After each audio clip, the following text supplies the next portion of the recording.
Assalomu alaykum hurmatli kuzatuvchilar, skuter ishqibozlari.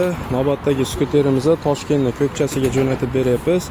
Ko'rishingiz mumkin, yangilik modellarimizdan hisoblanadi. PM6 full pozitsiyasi, balonlari Redline. Mana Cherokee bo'ladi. Hop, tormoz uchun mana atomli diskalari ancha katta holatda. Oldi-orqa tormozi jetkis tormozli bo'ladi. 20 dan 6 akkumulyator joylashtirilgan, bitta quvvatida, xudo xolasa, kamida vazningizga, yo'lingizga qarab 40 kilometrdan 60-70 kilometrgacha masofani bemalol bosib o'tsa bo'ladi. Mana chiroqlariga bitta ahamiyat qaratamiz. Juda ham chiroyli holatda ishlab chiqarilgan. Amortizatorlari bittadan ikkitalik bo'ladi. Mana tormoz tizimlari, orqa tarafi ham jetkis tormozli bo'ladi, orqa baloni ham Cherokee balon. Motor quvvatlari mana yozilganigacha ko'rsatib qo'yamiz. 240 vatt yozilgan. Bu shunday holatda 72 ga 240 vatt. Hop, tezliklari detskiy rejimda 24 dan oshmaydi. Agar tezlatib ber deydiganlar bo'lsa, 60 ga chiqadigan qilib bersak bo'ladi akalar. Mana Redline diskada bekorga aytilmaydi. Bu shunday qizil, chiroyli diskalardan bo'ladi. Ancha katta holatda bo'ladi akalar. Oldi sahnalari ancha keng, haydovchi uchun qulaylik tug'diradi. Mana akalar, hop, signasi ham ancha keng hisoblanadi akalar. Ikkitadan bemalol siqsa bo'ladi. Yo'lovchi uchun hamda haydovchi uchun maxsus oyoq qo'ygichlariga ega va mana bunday dugalar bilan jihozlangan bo'ladi. Xohlovchilarga xuddi shunday dugalisidan, xohlovchilarga yonida LED chiroqli qo'shimcha dugalari bo'ladi. Videolarimizda qo'yib boryapmiz. Xuddi shunaqasidan qilib beramiz. Narxlari bir xil bo'ladi akalar. 5 million 500 ming so'mdan chiqarib beramiz. TM6 ning full pozitsiyasi.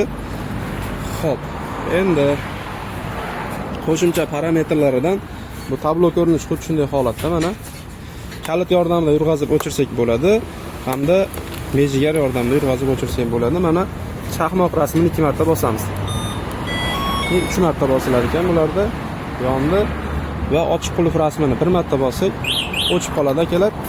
Yana bitta narsaga ahamiyat beringlar. Yangi skuter olgan odamlar shu xatolikka yo'l qo'yapti. Ya'ni skuter olgandan keyin pultidan mana qulf rasmini bosib qo'yadigan bo'lsanglar, mana ko'rinayotgan bo'lsa, agar buni kalitdan yurg'azadigan bo'lgan taqdirimizda ham motori qisib qoladi, avtomatik bloklanib qoladi. Mana kalitdan yurg'azamiz, signalizatsiya ishlab ketadi.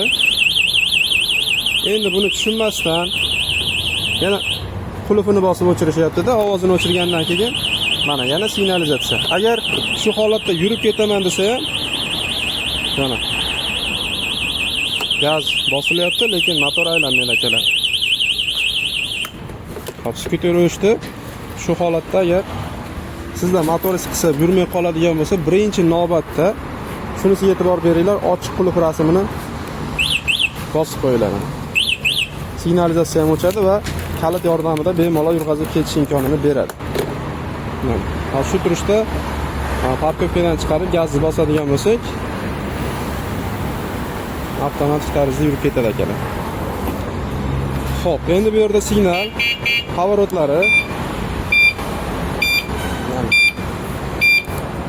Bu taraf va orqa tarafini ham ko'rsatib o'tamiz. Bu tarafda LED chiroqlarini legirovka qilsanglar bo'ladi. E'tibor berayotgan bo'lsanglar, shunday holatda. Va orqa taraflari ko'rinishi mana bunday bo'ladi akalar. Xo'p. Endi yana tushuntiradiganimiz, bu yerda B rejim, bu ikkinchi skorost degani.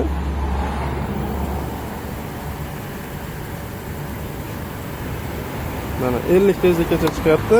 SD esa 60 tezlikgacha ko'tarila oladi akalar. Ya'ni bu sport rejimida shunaqa. Bunisi esa cruise control. Mana gazda ketyapmizmi? Bir xil tezlik ushlaymizda cruise controlni 1 2 3 bosamiz, qo'yib yuboramiz. Tamom. Mana o'sha belgisi ham chiqdi. Shunday holatda. Agar bundan chiqarmoqchi bo'lsak, e'tibor beringlar, gaz bosmagan holatimizda skuterimiz yurib ketyapti. Chiqarmoqchi bo'lsak, ikkita yo'li bor. Agar tormozni bir bossak chiqib ketadi yoki gazni bossak ham chiqib ketadi va knopkani qayta bosish orqali ham bu rejimdan chiqarsak bo'ladi. Mana belgisi yo'qoldi akalar. Bu cruise control hisoblanadi. Hop, yana bitta narsaga ahamiyat beringlar. Agar skuteringiz detskiy rejimdami, sport rejimdami shuni bilmoqchi bo'lsanglar, albatta mana bu tezlik ko'rsatishiga e'tibor beringlar. 3 yoki 2 raqami ko'rinib turgan bo'lsa, Skuteringiz bu sport rejimida bo'ladi. Agar tabloda 24-25 dan oshmagan taqdirda ham bu raqamlar ko'rinib turgan bo'lsa, demak bu sport rejimida tez yurayotgan holatda bo'ladi akalar. Yana qanday ma'lumotlari qoldi? Bu yerda pedal qilib haydasangiz ham bo'ladi, lekin tavsiya qilmaymiz. Bular sepga moslashtirilmagan akalar. Tezlikda qitir degan ovoz chiqarishi mumkin. Sep bilan charxtiq hisobiga narigi tomonda sepi bor. Pedaldan ham haydasangiz bo'ladi, lekin og'ir bo'ladi. Lutchi buni olib skuteringizdan ham oshiqcha ovozlar yo'qoladi va haydash qulay bo'ladi akalar. Va qo'shimcha yonbosh oyoqlari bor, pastda ham oyoqlari bor akalar. Xo'p, skuterning dizayn ko'rinishiga o'zingizlar bitta baho berib ketinglar. Mana bokovoyi, xo'p, kaskasi, zaryadkasi, jileti bo'ladi o'zini komplektida. Ranglariga keladigan bo'lsak, xo'p, ko'k rangi bo'ladi. Ya'ni siyoh rangi, xo'p, qora rangi, seri ranglarda bo'ladi akalar. Shunday holatda. Endi orqada komplektini ham ko'rsatib o'tamiz. Xo'p, mana bu kalit yordamida ochiladi. Buni ham alohida o'zini sekreti bor. Ko'pchilik ochishga tushunmaydi. Mana pastida knopkasi bo'ladi. Knopkani bosganimizda ochilmayaptimi? Demak, bu qulf. Buni bosamizda chapga burab turib, tagidagi knopkani ko'taramizda mana bunday qilsa ochiladi va tepa tarafni ham xuddi shu holatda ochishimiz kerak bo'ladi. Tepaga asta ko'taramiz. Bu yerda mana ko'rganingizdek kaskasi bor, jileti bor, zaryadkasi va bokovoyi mana bunday kitobchalari bo'ladi. Hop, endi zaryadkasini bilishimiz mumkin bo'ladi. Albatta tekshirib olinglar. 70 ga 20 amper. Bu degani 12 ga 20 likdan 6 ta akkumulyator bor degani. Umumiy 72 ga 20 ni tashkil qiladi akalar. Shunday holat. Yopishda ham xuddi shunday. Tepani avval ilib olinadi. Pastni esa kirgandan keyin o'ng tarafga burab qo'yiladi, tamom. Shu bilan qulflanib qoladi. Xuddi shunday holatda. Narxlari 5 million 500 ming so'm.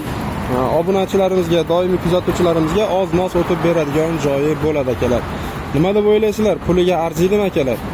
Agar sizlarga bu skuterimiz ma'qul keladigan bo'lsa, ekrandagi nomerlarga aloqaga chiqaverasizlar. Bizda bundan tashqari barcha turdagi skuterlarimizdan mavjud. Manzilimiz Andijon viloyati Shahrixon tumanida joylashgan. O'zbekiston bo'ylab dastavkalarimiz bor, pullik bo'ladi. Sizni joylashgan joyingizga qarab. Mana barcha turdagi skuterlarimizdan mavjud, katta assortimentda kelib, tanlab olib ketsanglar ham bo'ladi yoki xo'p, telefon orqali aloqaga chiqsanglar, rasm, videolarini tashab beramiz. Kelishib jo'natib berish imkoniyati bor akalar. Mana Ninja 5 Pro'larimiz, benzinlik variantlarimiz akalar. Mana yangilik Hopken modellarimiz mana naryoqda.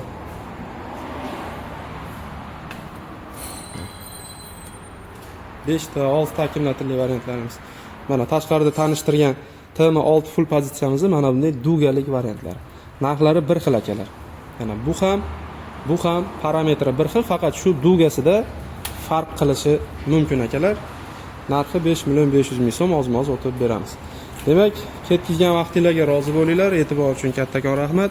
Videoga albatta like bosib, xuddi shunaqa keng assortimentda skuter qidirib yurgan yaqiningizga ulashib qo'yishni unutmang. Ha, aytgancha bu yerda barcha turdagi skuterlarimiz mavjud bo'lib, 4 ta, 5 ta, 6 ta akkumulyatorli skuterlarimizdan bor. Xo'p, narxlariga keladigan bo'lsak, 3 milliondan boshlanadi, 12 million so'mgacha skuterlarimizni xarid qilib foydalansangiz bo'ladi. Akalar, salomat bo'linglar.